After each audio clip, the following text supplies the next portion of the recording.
টগর বেলি দম্পতির রয়্যাল বেঙ্গল টাইগার, তাদের 4টি বাচ্চা হয়েছে গত জানুয়ারি মাসের 4 তারিখে। এই বাচ্চাগুলোর মধ্যে 3টি বাচ্চা হয়েছে অ্যালবিনো অর্থাৎ সাদা রঙের হয়েছে, আর একটি হয়েছে সাধারণ স্বাভাবিক রঙের। এই বাচ্চাগুলো সম্পূর্ণ সুস্থ আছে, তারা ভালো আছে।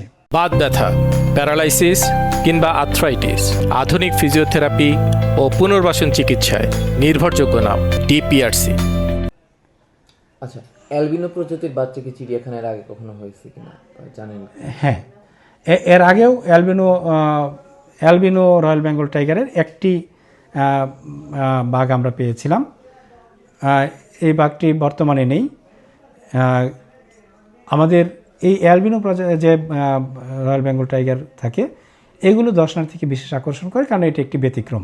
আমাদের এই বাঘগুলোকে আমরা কমপক্ষে 8 মাস বয়স হবার পরে দর্শনার্থীর জন্য আমরা উন্মুক্ত করব। আমরা প্রথমে তাদের আস্তে আস্তে দর্শনার্থীর সাথে তাদেরকে আমরা পরিচিত করব, এবং পরবর্তীতে তাদেরকে পুরো সময়ের জন্য দর্শনার্থীর জন্য আমরা অবমুক্ত রাখব। আসলে আমরা 8 মাস বয়সের আগ পর্যন্ত আমরা দর্শনার্থীদেরকে বা কোনো সাংবাদিককে বা কাউকে আমরা অ্যালাউ করতে চাচ্ছি না এই বাঘের বাচ্চাগুলোর সাথে যাওয়ার জন্য। এর মূল কারণটা হলো যে আমরা এদেরকে নিরাপদ রাখতে চাই। আমাদের অতীত যদি আমরা দেখি যে আমাদের এখানে বাঘের বাচ্চা মর্টালিটির যে হার, মৃত্যুর হারটা বেশি ছিল, এবং সেই কারণটা ছিল এখানে ট্রিপ্যানোসোমিয়াসিস নামে একটা রোগ, যেটি মাছিবাহিত।